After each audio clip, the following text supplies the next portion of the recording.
GPT 5.5 or Opus 4.7? Which one is best? The way that the AI industry measures how good a model is called a benchmark.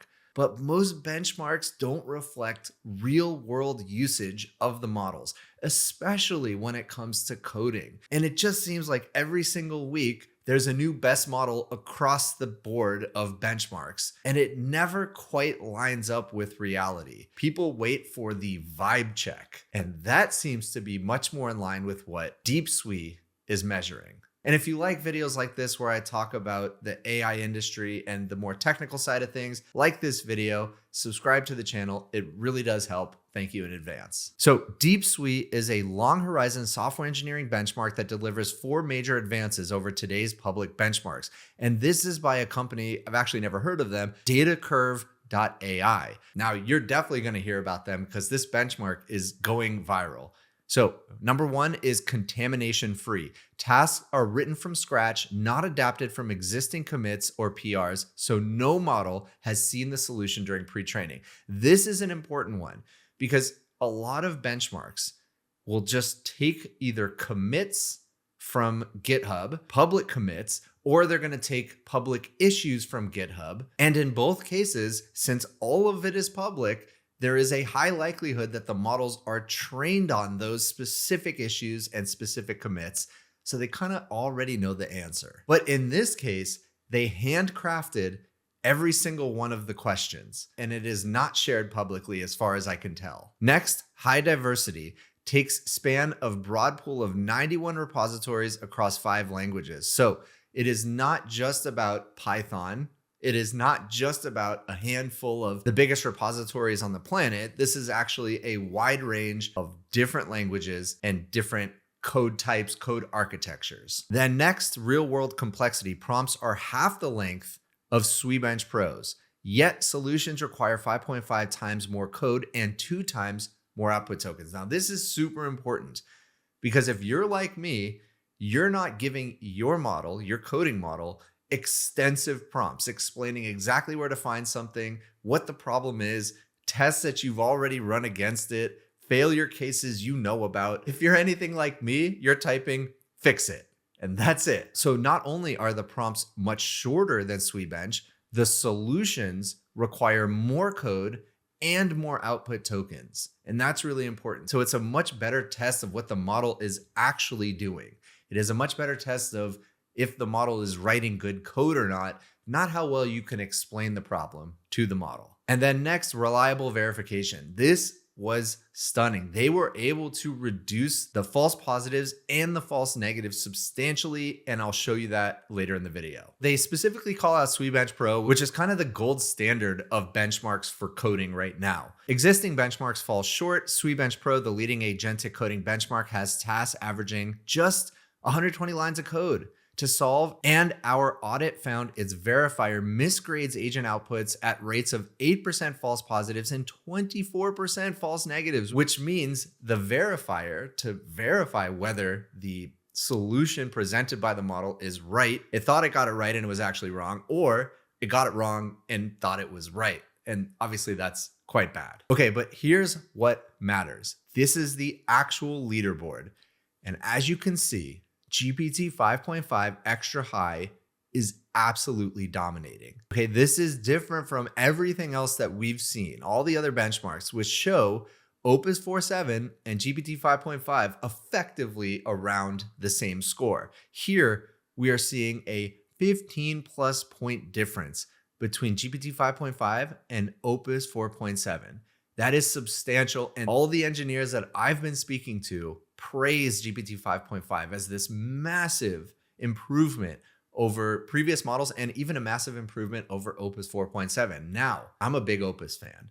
As much as I give Anthropic a tough time about their actions as a company, I actually think Opus is a fantastic model. So this doesn't necessarily reflect my opinions of these models, but kind of finger in the air, what I'm hearing people talk about, this is actually quite accurate. So we see GPT 5.5, then GPT 5.4, then Opus 4.7, then way down Sonnet 4.6. Here's Gemini 3.5 Flash, okay, 28%. and we see Kimi, Mimo, GLM, and so on, all the way down the board. And I kind of wish there was an AI video benchmark as good as this, because they would probably show that HeyGen is at the top, also the sponsor of today's video. HeyGen is an AI video generator with tools like digital twin avatars, video translation, dubbing, voice cloning, and lip sync. And there's this tool that they have called Hyperframes for storytelling and motion graphics. And here's the problem it solves. AI video generators can be very powerful, but also very difficult to get consistent and to predict the output. And sometimes you don't need a realistic scene. You're looking for something more stylized, or a clean product explainer, an animated chart, or title sequence. That kind of video is often better when it's built like a web page with text and animations, shapes, colors, and with Hyperframes, it's actually an agent that can write code and build that for you. So instead of asking AI to guess a whole video that you want created, I can say, make this shorter, remove the legend, change the labels, or animate the chart differently, and it just does it. You can easily just give it to your agent and start describing the video that you want. So if you want to try it out, go to hyperframes.heygen.com/quickstart. I'm going to drop a link down below so you can go check it out. They've been a great partner, so please check them out. Let me know what you think. And now back to the video.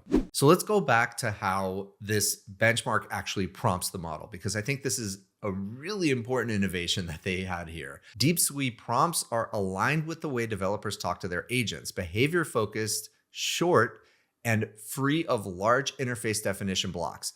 So basically, hey, this thing isn't working like I think it should. It should be working like this other way.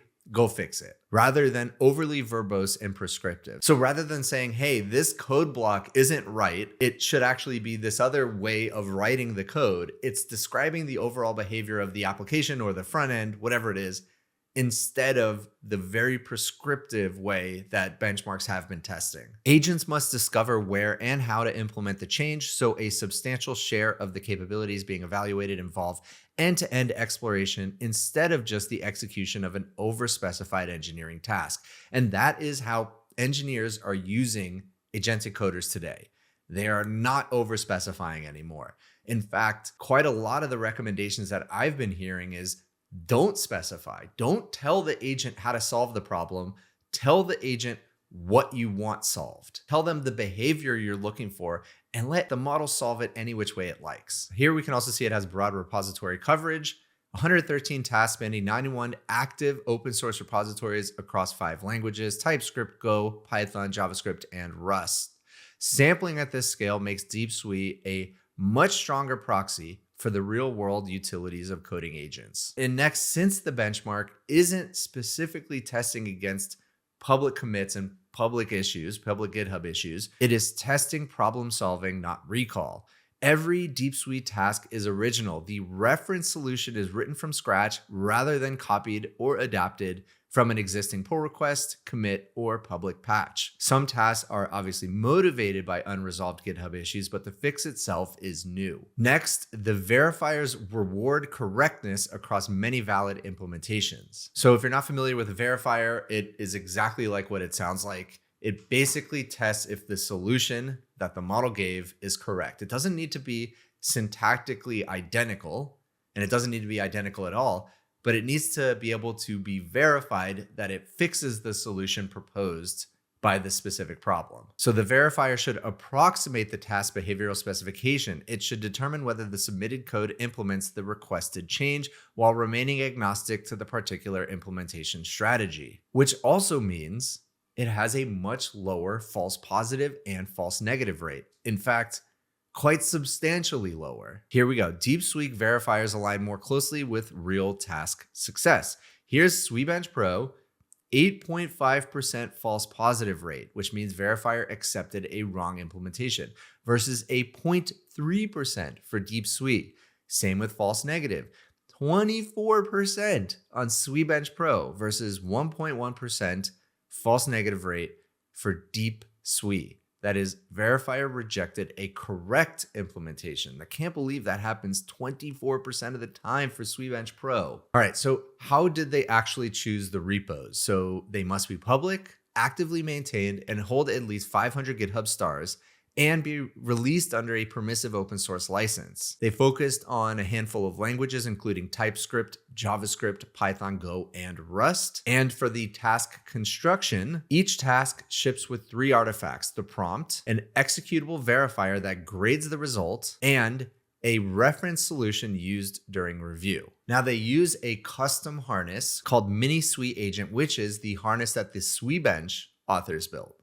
So we hold it fixed across every model so the leaderboard reflects model capability, not the scaffolding around it, which is obviously very important. But there is an argument to be made that models and scaffolding need to be optimized together.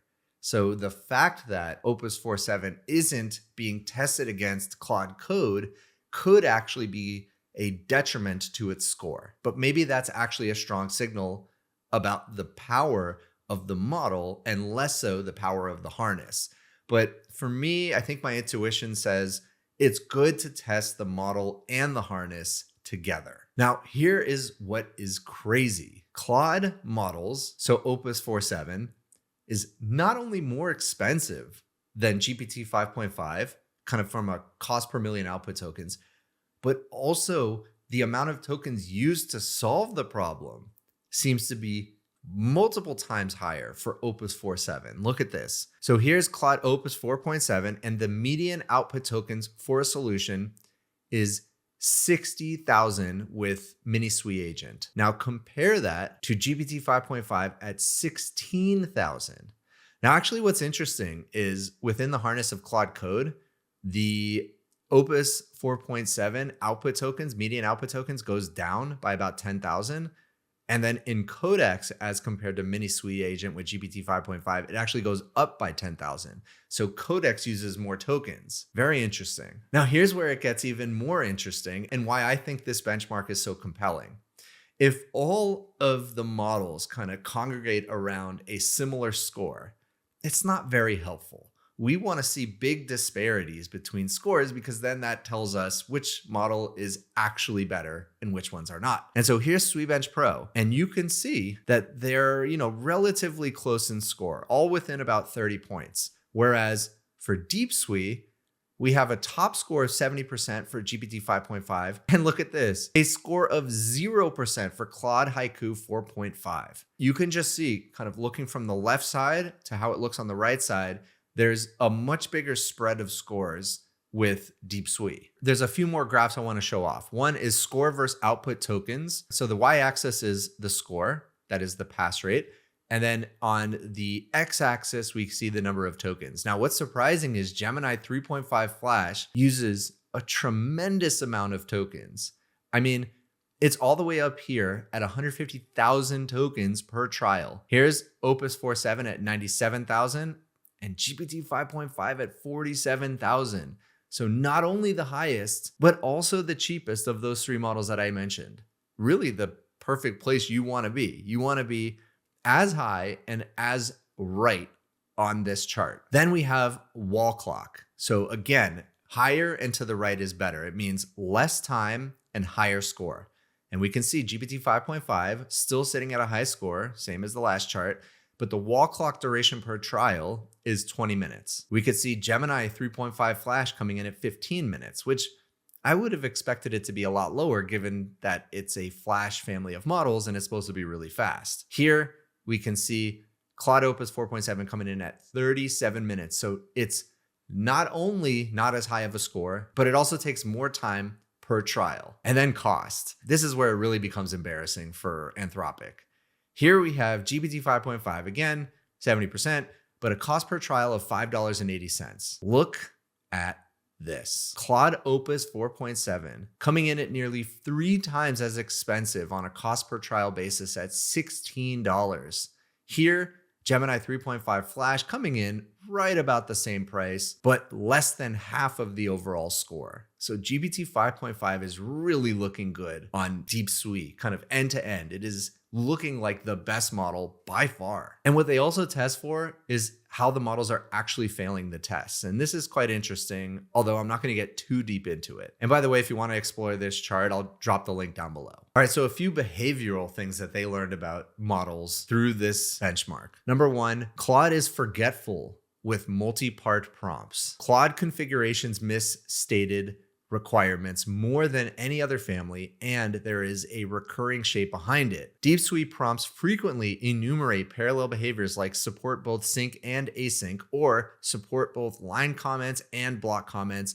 Often, Claude implements the obvious branch and forgets to mirror its changes. Very interesting. Claude is attentive to its environment. So when the prompt and the state of the repository don't match, Opus 4.7 often explores recent changes with git log and recovers the gold solution from the git history. GPT implements exactly what is asked. GPT 5.5 has the lowest rate of missing stated behaviors of any configuration in the chart, and it reads the prompt and the visible repository contracts literally and produces a patch that honors both. Stronger models test their own work until the prompt tells them not to. We used a LLM-based judge agent to tag every trial with self-verification behaviors the agent exhibited. And we can see in this chart, they say SWE Pro's prompt discourages agents from writing their own tests. But why would you? That's part of giving a valid solution. And we could see the models are much more likely to write tests for themselves if they're not explicitly told not to, obviously. And it just seems like this benchmark is really a good reflection of what we're seeing from, coding Twitter. We have Theo saying this is the first code bench that actually aligns with how it feels to use these models coding. And a lot of people I talk to are saying GPT 5.5 is the best model. I haven't found that to be true for myself, for my own code, but that is what I'm hearing.